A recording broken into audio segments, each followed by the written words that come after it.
బెంగాల్‌లో బీజేపీ అభిమానిని గాని, బీజేపీ కార్యకర్తని గాని, లేదంటే హిందువునని చెప్పుకోవడానికి కూడా భయపడే పరిస్థితులు ఉన్న రోజుల్లో, ఎన్నికల కోసం పోరాడుతున్నటువంటి బీజేపీ కార్యకర్తలని సైతం ప్రాణాలు తీసేందుకు తెగబడుతున్నటువంటి రోజుల్లో, డాక్టర్ పీకే హజ్రా ఒక కీలకమైనటువంటి బహిరంగ స్టేట్మెంట్ ఇచ్చారు.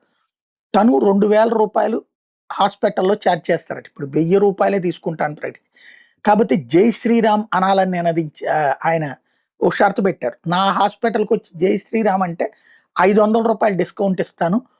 కావాలంటే రూ. 1000 తీసుకుంటాను. నేను మొదట 2000 నుంచి 1500కి తగ్గించాను. ఇప్పుడు రూ. 1000 తీసుకుంటాను. బట్ జై శ్రీరామ్ అనాలి. అసలు భారతదేశంలో జై శ్రీరామ్ అంటమే పాపం అన్నట్టు, జై శ్రీరామ్ అంటే తప్పని మమతా బెనర్జీ తర్వాత నిన్న కొంతమంది ముస్లిం నాయకులు ఇది బెంగాల్లో జై శ్రీరామ్ అంటానికి కుదరదు, ఇది నిషేధం ఈ రాష్ట్రంలో అని ప్రకటించిన వేళ ఈయన చేసినటువంటి ఈ సవాల్ సంచలనం సృష్టిస్తోంది.